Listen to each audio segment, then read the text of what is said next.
Bugün biz birlikte bu resimdeki biz en yaxshi ko'radigan Avliyo Azam Sulukunglar bilan bir tunishib baqaylik. Bu en dastlabki Avliyo Azam. Ya'ni 1961-yili barliqqa kelgan. Davlatimizning en dastlabki yaxshilangan bir karton filmi. Shundaqla nurg'un bolalarning bir balliqdagi aslimimiz. Shundaq-ku. Hamda men o'ttirki o'rindagi bo'lsa Liu Shaolingtong ustod rol olgan Baliu Ben Shioji. Hammamizning 80-90-2000 yilliklarning balaligidan toki hozirgacha amra o'tib en jingan biz en yoqtiradigan Avliyo Azam Sulukungning bir obrazi. Hamda bu obraz hammamizning qalbiga bir o'rnab ketgan. Hozirmi pat-pat ko'rib turibmiz buni. Sol tarafki ikkinchisi bo'lsa, Joshingchi rol olgan 1995-yilda ishlangan Dahua Shiodagi Sulukungning obrazi. Hamda bunimi yoqtirganlar ko'p. Bu film eng dastlab ishlangan vaqtda, eng dastlab qo'yilganda bir lajipian bo'lgan bo'lsa, bir qancha yillardan keyin 5-10 yildan keyin ajoyib jinganligini his qildik. Bizmi bu Dahua Shiodni boshda ko'rganda bir Xi Jinping ko'rganda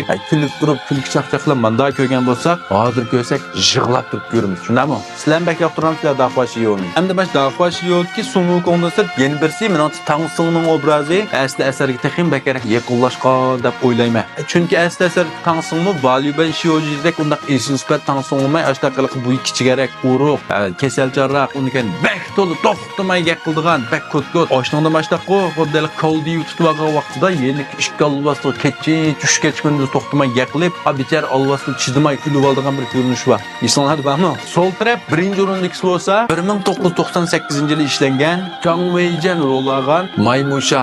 Bumi balkim 80-90-yillarning nurg'unlar bilish mumkin. Gap qilish o'rtida tiz, ajoyib tiz gap qildi buningda. Sol taraf uchinchisi bo'lsa 1999-yilda ishlangan Kartun nusxasiga g'arib sayohat. O'xshashlar hammalarning yoqtirib ko'rishiga erishgan. Buning naqshimi hammalarning esida bor deyman. Naqshimi kartonchi naqshimi hozircha bolalar anglaydigan tan yaxshi buning bolalar naqshimi. Hamda men bu paka bo'lgan bo'lsa 2005-yilda ishlangan yana bir karton nusxasidagi Avliyo Azam Sulukung. Buningda biz aslida bor bo'lgan ko'rib qolmay, yana boshqa asarlarda tasvirlangan nusxalarni ham ko'ra olamiz. Hamda men o'ttirdagi ko'k rangli galaktik to'qolag'ini bo'lsa 2009-yildagi ishlangan g'arb sayohatga bir karton film nusxasi. Mao qizil tutqi maymun bo'lsa 2010-yilda ishlangan. Hamda buningda asli asarda yo'q bir qancha obrazda singdirilgan.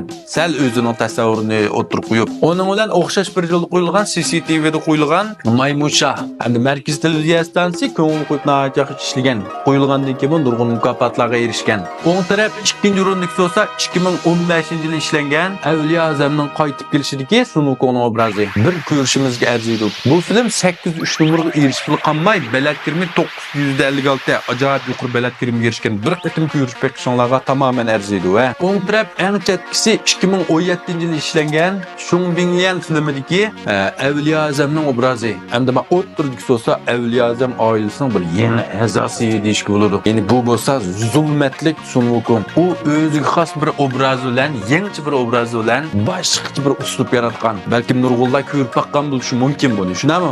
Unda bu g'arib sayohat filmda hammamiz eng yoqtiradigan va Sulukung obrazi. Shuning uchun bugun bir qancha xil bandandagi Sulukunglarni hammanglarga tusundim. Siz qaysi bandandikni eng yoqtirsiz?